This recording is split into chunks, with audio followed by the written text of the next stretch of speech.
Hello everyone. Today we are going to talk about greetings, introductions and farewell. Nk'uko mubimenyereye no mu Kirundi turafise ingene turamutsa umuntu duhuye tutazinanye, ingene ushobora kuramutsa umuntu mukuru usanze mu biro nk'akarorero, n'ingene dushobora kuturamutsa abantu tumenyeranye abagenzi. Turafise nk'akarorero nk'indamukanyo dukunze gukoresha ngo bite, murazi iyo ndamukanyo ushobora gukoresha nko ku muntu mumenyeranye ariko murumva ko utoyijana ahantu henshi, ahariho hose woyitwara. No mu congereza turafise indamukanyo nk'izo. We have formal greetings and formal greetings. Uburyo nyene buri formal n'ubundi buri informal bwo kuramutsa abantu. Turafise hello. Hello irashobora gukora as formal and informal greeting. Hanyuma turafise good morning, turafise good afternoon, turafise good evening. Umuntu akubwiye good morning uramwishura good morning, good afternoon uramwishura uko nyene. These are formal greetings. Turafise informal greetings. Hi, hey, hi, hey. Ibi urashobora kubibwira umugenzi mugabo ntiwoja nk'ahantu mu biro ugiye ku muntu mutamenyeranye ugaca kumubwira ngo hi, hey, no. Vyiza ukoresha mwizi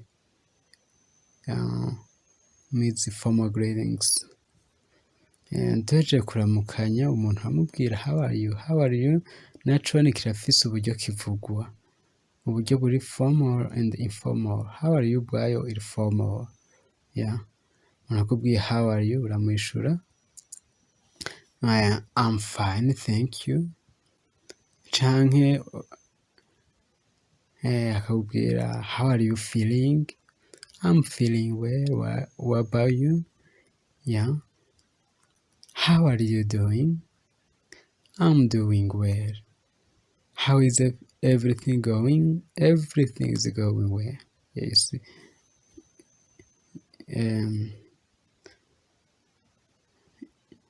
Ni nk'uko ushobora kubivuga bivanye n'uri kubibwira, nk'umuntu mumenyeranye informal way ukamubwira what's up,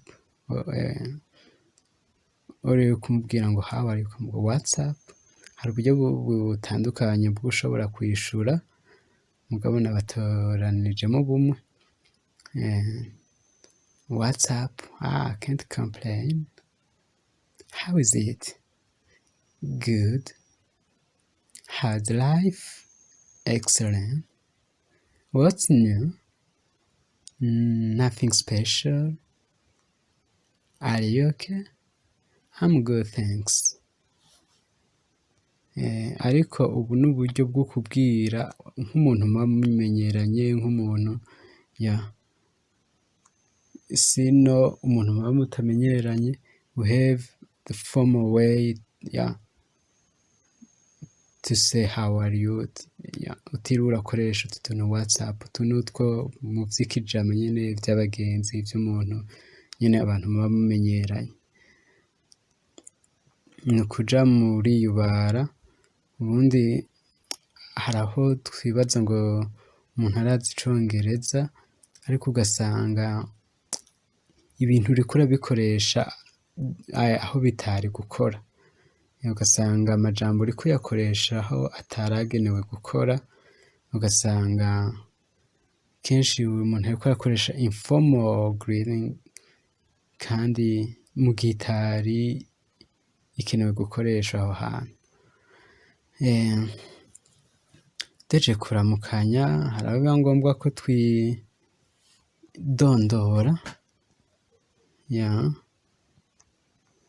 Turafise self introduction.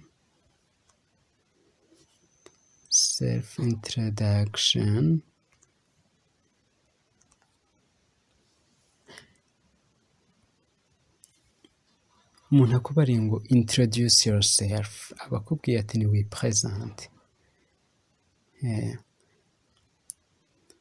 widondore. Ushobora kuvuga my name is, let me introduce myself, my name is, ugacushira kw'izina. Oh, nice or pleased to meet you. I am, ugaca uvuga izina. Isi urabona nk'aka karavugika neza. Nice to meet you. Yeah. Uhejeje mwavuze harabiba ngombwa gusezerana. And there are different ways of saying goodbye.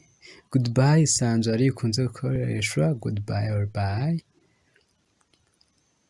Cyo kavuga see you later or see you soon or I must go now.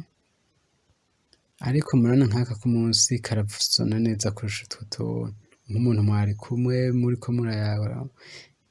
It has been a pleasure, goodbye. You see, yeah. Hama reka turangirize kwa ya maverb. Uburyo dushobora kuramukanya. Ubundi hari ukuntu gutandukanye dushobora kuramukanya ariko nabateguriye aya maverbe ane. Yeah. Hariho to hug. To hug ni guhoberana canke kugumbirana. Yeah.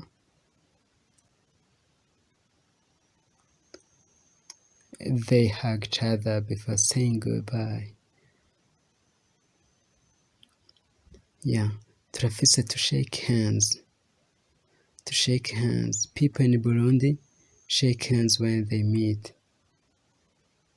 To shake hands ni gukorana mu ntoki yambu. Yeah. Yambu. It's handshake greeting. Turafise to kiss. To kiss gusomana. Yeah, they kiss each other on their cheeks. Turafise to wave. Hagupepea abantu kuzungagiza ukuboko. He waves at the crowd every morning. Yeah.